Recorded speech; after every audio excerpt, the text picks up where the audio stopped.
Hello hackers! Welcome to the new video where we are going to hack multi-step process with no access control on one step. Lab from Web Security Academy and powered by Portswigger. So in the title of lab we can recognize that we are going to do many steps before finding the access control. So in this lab we have the admin panel that has a flow of multi-step process for changing the user roles. If you're not familiar about what are the user roles, so they are the types of role that identify your permission on the system. So if your role is admin, you may have extra functionalities than the regular user. Or if you are super admin, you may have more functionality than the admin. So those are basically the rules.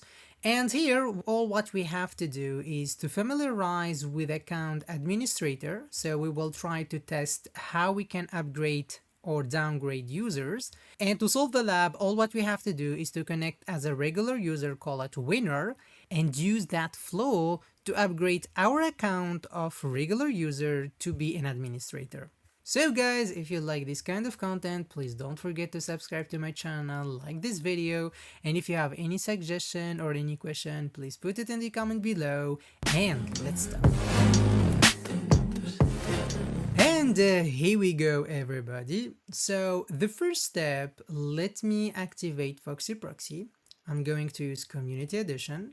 Then let's go to proxy, click enter spec twice, and then let's go to HTTPS 3. So now let me go to my account and let me connect as an admin. Here we go, and the password of admin. So let me log in. I don't need to save the credentials. So now I'm in administrator profile page. So if you watched my previous video, you definitely know what is the next step. So let's go to the admin panel, and here we go. Now you can see we have extra functionality than the regular user. We have upgrade and downgrade, and we have a list of users.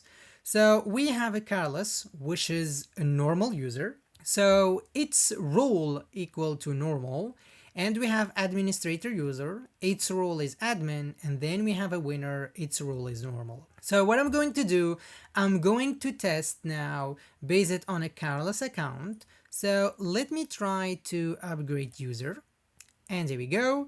Now you can see we have a post/admin role in here appears, and let me click yes. And here we go. Now you can see we have the second post admin roles. So let me discover these two endpoints that look similar, but first you can check in here that Carlos became an admin. So let me check the first endpoint admin roles. So let me scroll down. Now you can see we have a username Carlos and action of upgrade. So let me send this to repeater. Now let me check the second endpoint, and now you can see we have three fields in here. So we have action, confirmed, and username, and we have this one which is extra than the previous one, which confirmed equal to true. So this is where we clicked yes. So let me send this to repeater. Here we go. And before moving to test those endpoints, let me downgrade user Carlos. Here we go. Now you can see we have a yes over here. Let me click yes, and now he back as a regular user. So let me go to repeater and let me rename these endpoints.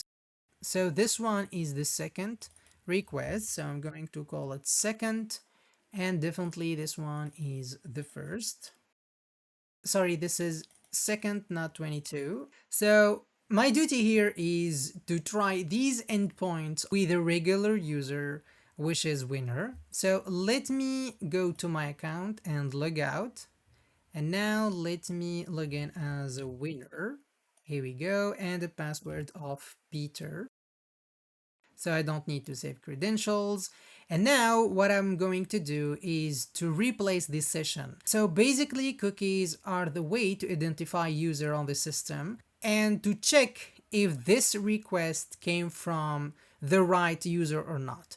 So definitely this endpoint is based for administrator, not for regular user. But what we are going to do is to change the session to make it as a regular user. Let me go to proxy, and in here in my account id equal to winner, you can see we have this session winner, but you can download an extension, call it cookie editors, and you can take it directly from here. So as you can see, it looks the same, so I'm going to copy it from here. Let's say Ctrl C, and let me go to repeater now. You may be confused because we do have two endpoints. So we have the first one without confirmed attribute, and we have the second one with confirmed attribute. So I'm going to test both of them and imagine that this functionality exists in a regular user. So I'm going to replace a session in here, and I'm going to send a request and see what's going to happen. And here we go. Now you can see that I am not authorized and I'm not allowed to send this request from my account. So let me try the second one and see what's going to happen. And here we go. Now you can see that I do have 302. Let me redirection, and also I'm not authorized to use the session. So you may be confused why I'm not authorized. And my answer that I'm trying to upgrade user, call it Carlos, not my account, which is winner. And now I'm going to retry it with username winner. So let me back in here and let me replace Carlos with a winner. And let me see if I'm allowed or not. And also I'm not allowed. As you can see, I'm unauthorized. So let me try it with a second endpoint. So let me say winner in here, and let me send. And here we go. Now you can see we have 302 redirection. So let me follow the redirection. And now I got status of 200. Let me render it. And as you can see, I'm able to see the admin panel. And also you can see that I solved successfully the lab. We can check that winner became an admin. So let me go to the Peter. So let me try to read the user in the select endpoint. Let me write winner in here. And so this is not the one. Let me keep looking. And here we go. So this is the select input, as you can see it in here. So we have Carlos is an admin, administrator is an admin, and now the winner also is an admin. So you may be confused why Carlos is an admin, even that we get it back to a regular user and we retry it again and get unauthorized. So this can be another bug of related to the business logic, but we are successfully able to upgrade our winner. So we did it both. We was able to upgrade Carlos, so we was able to upgrade our account. But with the Carlos, we got unauthorized, and with the winner, we got status of 200. So guys, I hope that you learned something new from this video and how to find the flaw based on the same endpoint with a just simple difference, which is in this case is the attribute confirmed. So this is the thing different between the first endpoint and the second endpoint. So guys, if you like this kind of video, please don't forget to subscribe to my channel, like this video, and if you have any comment or any suggestion, please put it in the comment below, and stay tuned to the next videos.